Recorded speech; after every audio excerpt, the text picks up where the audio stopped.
Morikanté en live ici, voilà, on aperçoit déjà, on peut voir déjà les images. Bonjour Sayon Bamba qui nous a rejoint. Bonjour Sayon, directrice Bonjour. de l'agence guinéenne de spectacle. Comment vas-tu ce matin? Ça va, par la grâce de Dieu. Ouais. Sommeil un peu perturbé, mais Ouais. Dieu merci, ça va. Voilà, merci d'être venu. Nous avons ici déjà les images, dernières images de ces répétitions réalisées avec Las Maravillas du Mali. Nous avons en direct, le Mali, c'est un peu le pays qui a propulsé, qui a ouvert la porte, la voie à l'expérience, la grande valeur de Morikanté, parce que à l'époque, quand on a envie de s'épanouir, on se dit, il faut aller vers les autres. Il s'est orienté vers le Mali et le Mali est revenu à lui aux dernières heures, il faut le dire. Bonkana Maïga l'appelle, il lui dit, je te mets sur un programme d'une année, de 2 ans de tournée avec Las Maravillas du Mali que j'ai envie de réveiller.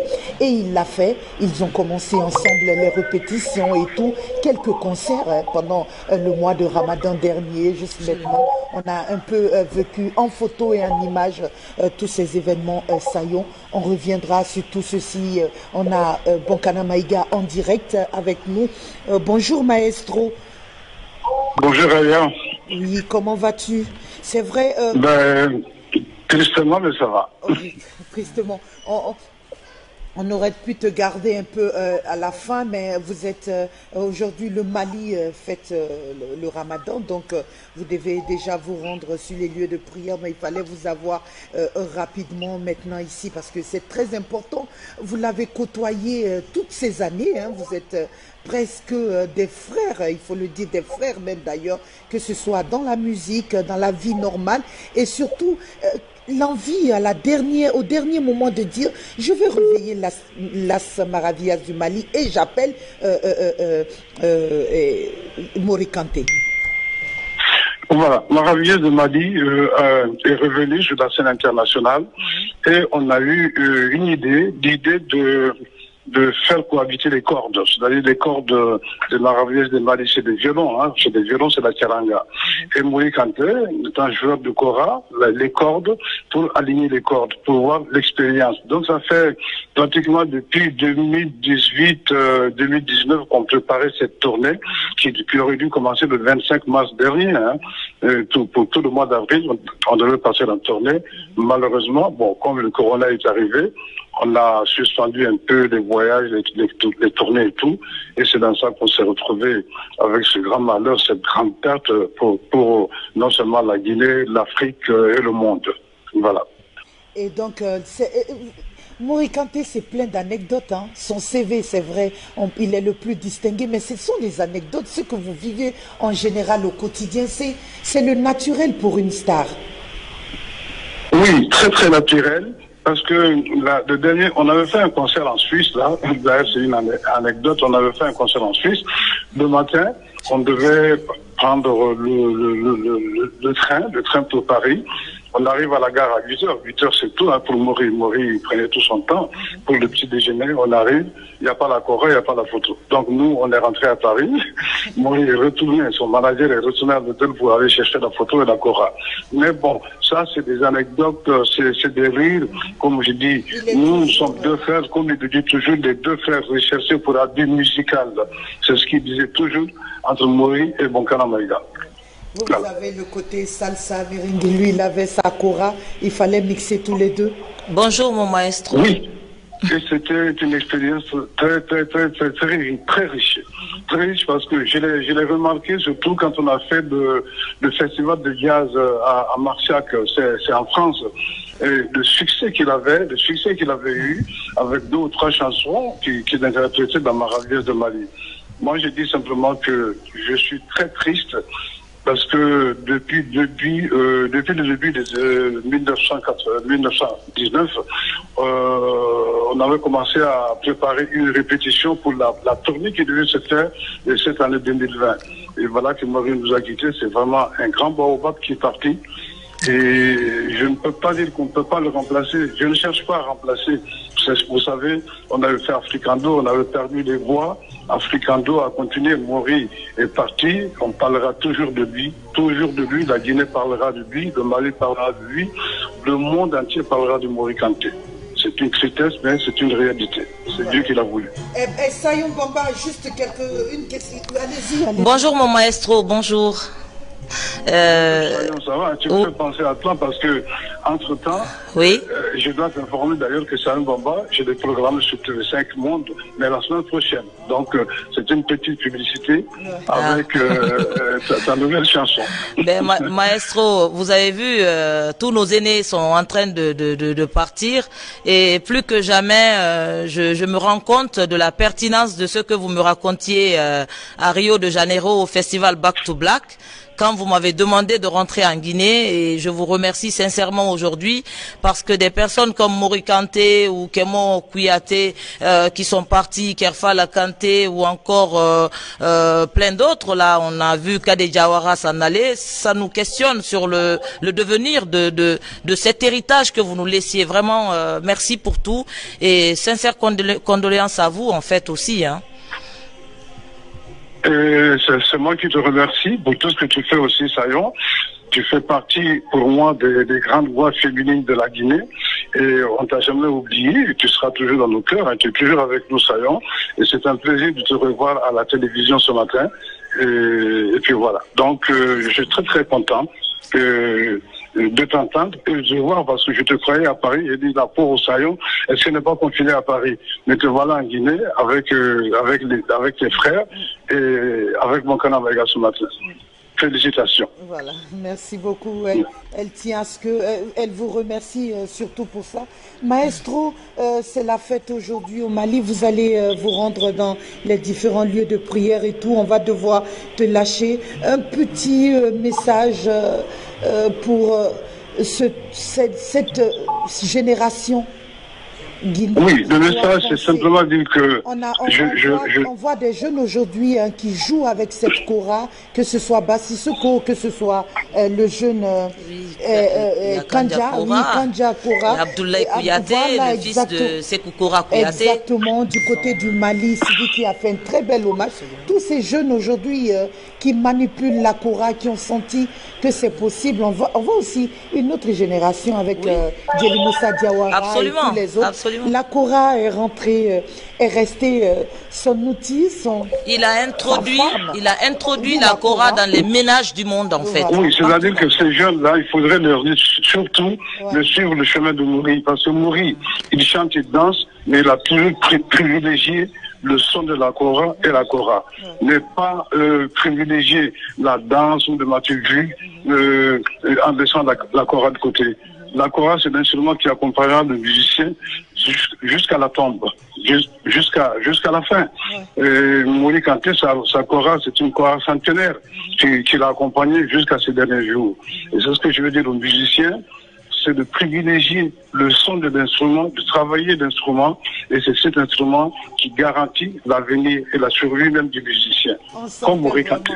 On sentait avec les images des répétitions que nous avons, grâce à votre complicité de l'équipe de TV5 Monde, avec ces images inédites de sa répétition au compte de Las Maravillas du Mali, la musique, l'instrument, il tenait tellement à cela, on le sent dans tous ces titres. Merci maestro. Merci beaucoup.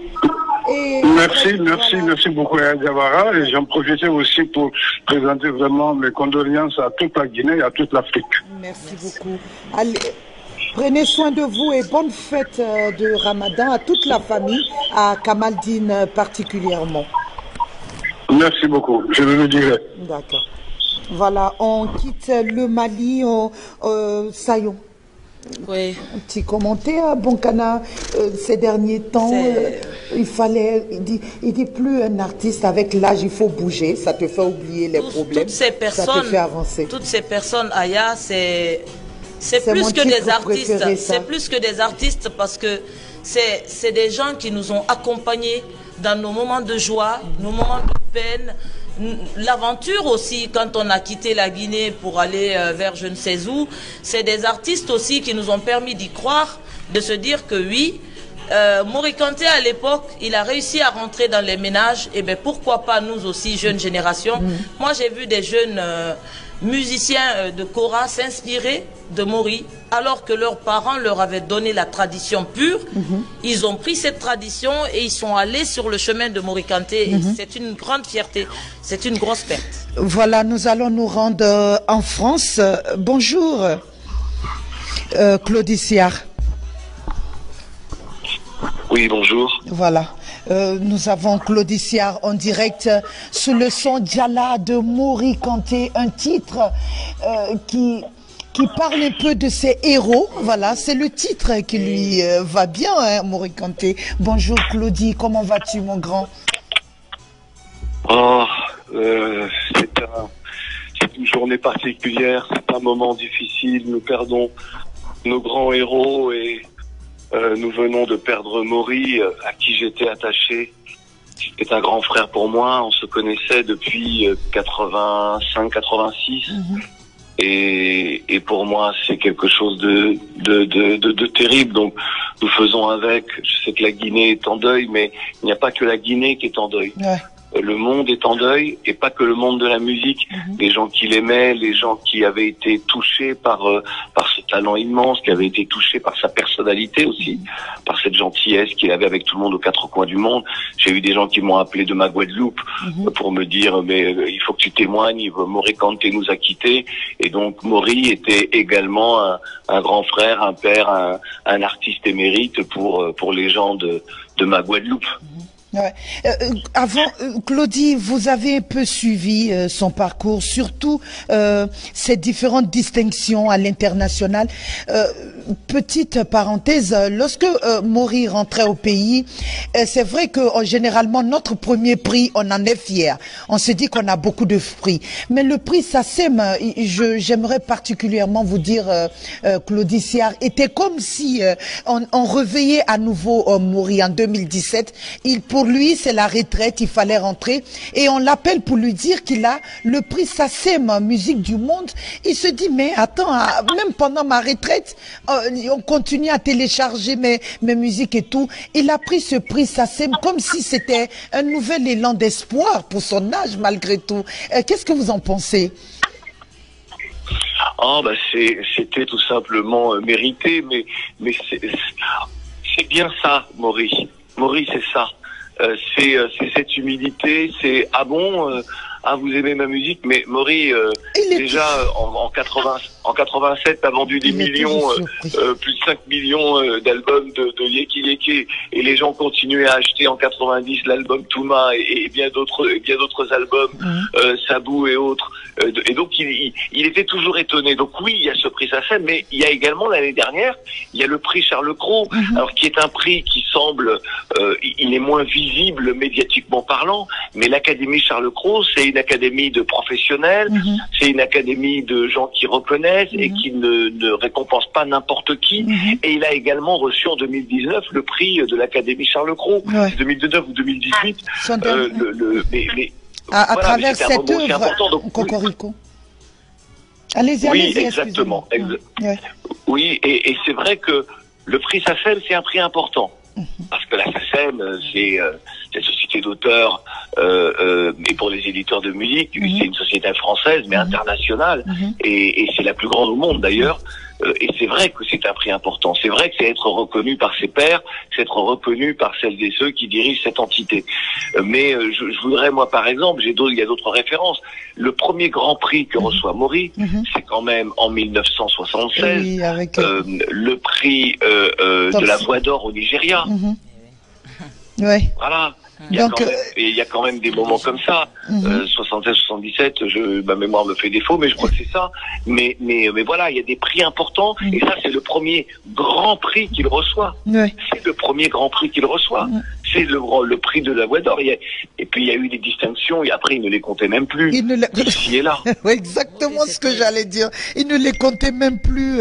Il se disait, chaque jour, on me reconnaît cette valeur. Maury, Voilà, Claudie, on vous écoute sur la chaîne. Vous êtes l'un des panafricanistes, il faut le reconnaître, qui se bat. Surtout, il a voulu un mixage entre modernité et tradition. Il a gardé cette valeur. Ouais. Vous êtes côté journaliste, ce type de personnes. Est-ce que vous vous reconnaissez en ces artistes qui gardent les valeurs traditionnelles, mais en y ajoutant cette modernité? C'est toute la force d'artistes comme Maury. Et ils sont très peu comme ça à être capables déjà de ça. Parce que c'est une alchimie très spéciale. Hein. Il faut que le public adhère. Et le public a adhéré à l'univers musical de Maury, comme il a adhéré à celui de Salif Keita, comme il a adhéré à celui de Youssou N'Dour. C'est-à-dire on prend la tradition et on lui donne une nouvelle vie, on lui permet d'aller aux quatre coins du monde. Et j'ai envie de vous dire que c'est probablement ça le plus beau et le plus sincère des messages des messages et des visages de l'Afrique. C'est vraiment ça. C'est ce mélange-là. Parce qu'on est totalement dans la modernité, mais en réalité, tout le socle, c'est la tradition. Ouais. Et ça, Maury, et c'est pour ça que je l'appelle l'alchimiste, Maury était un véritable magicien. Il était capable de ça, quoi. Moi, il y a encore quelques semaines, ou peut-être avec la pandémie, on a perdu un peu la notion du temps, mais peut-être quelques mois, 4 ou 5 mois, Maury qui me dit bon, petit frère, il faut que je te parle de mon projet là, du grand projet là que j'ai. Il faut que tu t'associes à ça. J'ai besoin de toi. Je lui dis grand frère. Je lui dis tu sais moi tu m'appelles, je suis là. Il y a aucun problème. C'était ça aussi mon rapport avec Maury. Et puis on a habité longtemps dans le même immeuble tous les deux. Oui. Voilà, on était voisins. Bah oui. Eh ben c'est une bonne, une nouvelle. Donc on était voisins, on se voyait tous les jours. On se voyait tous les jours, je voyais, voilà, et là les enfants. Avant de terminer, avant que vous ne partiez, parce que avec Bonkana, j'ai dit Maury Kanté, ce sont des anecdotes. C'est toujours quelque chose dans un humour, dans un naturel. Vous avez une anecdote à partager avec les Guinéens qui vous écoutent, Claudie Siard? Oh, alors je pourrais raconter un petit peu plus cette histoire d'immeuble parce que je me souviens, je descends donc de mon immeuble, je suis au rez-de-chaussée, puis je vois Maury dans le hall, je fais Maury, qu'est-ce que tu fais là? Il me dit et toi? Je lui dis moi j'habite là. Il me dit écoute, moi je suis en train d'emménager et maintenant on va être voisins. Et moi j'étais tellement fier et je disais à tout le monde Maury habite voilà dans mon immeuble, on est voisins tous les deux et moi j'étais fier parce que j'ai toujours eu une admiration sans borne pour Maury. Et puis je me souviens aussi d'un autre moment. C'est un moment, alors c'est la fin des années 80 et Nabou Diop qui était la danseuse emblématique de Touré Kunda, et elle s'est mariée avec un homme qui s'appelle Philippe Constantin. Et Philippe Constantin, paix à son âme, n'était pas n'importe qui puisque c'était le patron de Barclay et c'est lui qui a signé Maury Kanté et qui lui a fait faire l'album Aquaba Beach, Yeke Yeke, 5 millions d'albums vendus. Et il y avait au mariage, la soirée, c'était une soirée top et Maury animait le mariage, il a joué au mariage pour le mariage de Nabou et de Philippe. Voilà. C'est tout lui. Voilà. Exactement. Voilà. Merci beaucoup, Claudie. Et puis grand frère, je sais pas s'il m'entend, le grand frère, le maestro Bonkana Maïga, mais hier dans l'hommage que j'ai rendu à Maury, évidemment, j'ai rappelé cette tournée que Maury n'avait pas oubliée. Pour lui, c'était une tournée mémorable avec les Maravillas. Las Maravillas du Mali. Alors de Bonkana. Ouais, exactement. Et merci. Voilà, c'est une occasion d'ailleurs de remercier Bonkana. Il nous a rapporté les images TV5 de ces répétitions, des images formidables, inédites, où on voyait plus ce Maury Kanté qui s'occupait de la musique, du son, des instruments que de lui-même. Il voulait à chaque seconde que la salsa, tout soit en harmonie avec sa kora. C'était ça son plus gros souci. C'était plus le son qu'il y avait à donner, c'est ce mixage qu'il y avait à donner que sa propre personne. Exactement, et puis les images étaient d'ailleurs signées Corinne Akandi, Coco, et Corinne Akandi, dont je reste très proche puisqu'il a été ma femme à une époque, et donc voilà. Voilà, petite anecdote encore. Voilà, non, c'est bon, ça fait plaisir. Ça chauffe le cœur. Merci beaucoup, Claudie. Merci Prenez à toi. soin de Merci. vous et on vous suit avec beaucoup de plaisir, beaucoup de bonheur, parce que il faut le dire aujourd'hui, j'ai encore une occasion de te le dire. Tu es tu as aussi pour les journalistes culturels ce qu'est Maury Kanté pour la musique à l'international. Voilà. Oh, ça me touche beaucoup, vraiment infiniment. Et puis merci pour le travail que tu fais aussi, que vous faites tous pour le pays. C'est important. La Guinée a besoin de victoire. La Guinée a besoin d'honorer ses grandes femmes et ses grands hommes. La Guinée a besoin donc de succès. Cette jeunesse a besoin de ça. Et comme je le dis souvent, moi je suis au service de la Guinée. Et si la Guinée m'appelle, je serai toujours là. Ouais. Soyez fiers, jeunes Guinéens. Merci infiniment à toi, je t'embrasse fort. Merci beaucoup, Claudie. Prends soin de toi et à très bientôt. À bientôt. Oui. Voilà, Sayon. Oui, c'est terrible. Terrible. Ouais. C'est une perte. J'écoute les chansons, Aya. Vraiment, attends, on va laisser couler un tout petit peu ça.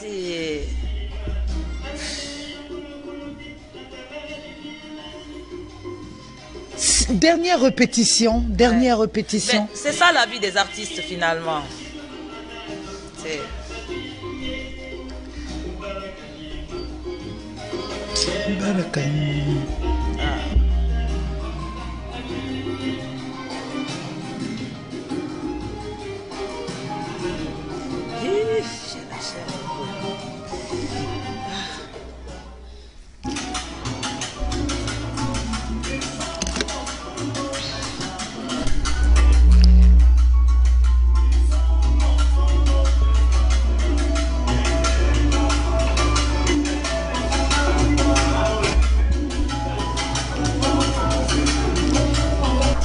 C'est bon.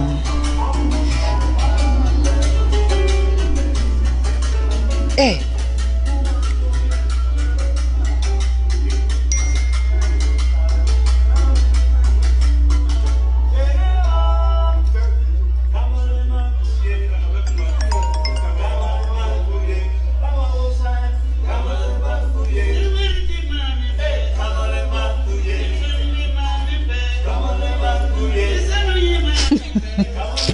Maury, je l'ai.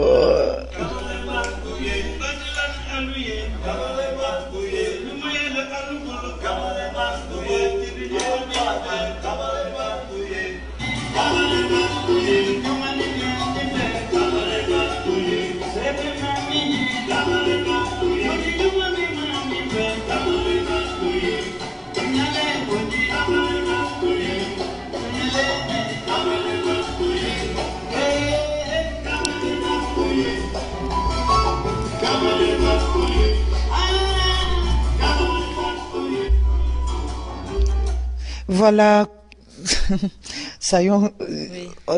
J'ai compris que tu pouvais même plus intervenir. Tu sais, au-delà du fait que j'étais une fan de Maury, ce qui me touche beaucoup dans le décès de Maury, vous savez tous qu'on a perdu ces derniers temps des grands artistes. Ouais, exactement. Et bizarrement, il y a 2 mois et demi, Papa Maury a choisi de venir me rencontrer à l'agence guinéenne de spectacle. Il n'était pas obligé, parce que la plupart des artistes, l'agence n'est pas là pour organiser les spectacles pour les gens. Nous ne nous occupons pas des recettes et de tout ça. Nous sommes juste là pour réglementer et veiller à ce que tout se passe bien.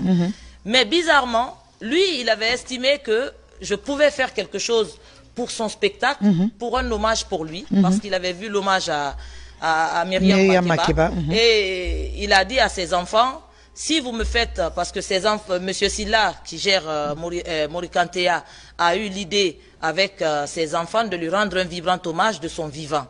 Et cette idée, je la trouvais géniale, parce qu'on dit toujours qu'on célèbre les grandes personnalités quand elles ne sont plus là. Et il était la question de vénérer quelqu'un qu'il méritait en plus de son vivant. Et moi, ça m'intéressait beaucoup. Sauf que je me disais, mais qu'est-ce que moi je peux apporter petit quelqu'un que je suis dans le maillon du spectacle guinéen. Qu'est-ce que moi je peux face à un Mori Kanté ou à un Sékou Bembeya? Je ne suis rien face à ces personnes. Et voilà Mori qui dit non, non, non. Ce spectacle-là se fera si tu te mets au début, au milieu, à la fin. Je veux que tu fasses tout. De la mise en scène à l'organisation, à qui monte sur scène. Tous ceux qui vont chanter, je veux qu'ils passent par toi. Si tu ne les valides pas, ils ne montent pas sur scène. Voilà. Et il a dit aux gens, cette fille, à partir d'aujourd'hui, je la prends comme ma fille. Aya, on ne plaît pas à tout le monde. Et ce monsieur m'a aimé. Et ça... le perdre de cette façon et qu'on n'ait pas pu faire ce spectacle. On était en réunion avec 7 personnes dans mon bureau jusqu'à 22 h. On avait calé la date. À cause de l'épidémie, on a dû reporter cette date. On devait le faire soit... Mais je me demandais même s'il allait avoir le temps. Il était hyper... Il m'a dit, ma fille, j'ai une tournée. Je dois avoir une tournée. Donc, comme d'habitude. Soit on cale en avril, soit on attend... Maestro doit m'appeler pour me confirmer des dates. Et après, je te laisse tout. Même les dates, il faut que tu gères pour moi. Parce que vraiment, je suis fatiguée. Je ne veux plus m'occuper de tout ça. On reviendra sur tout ça.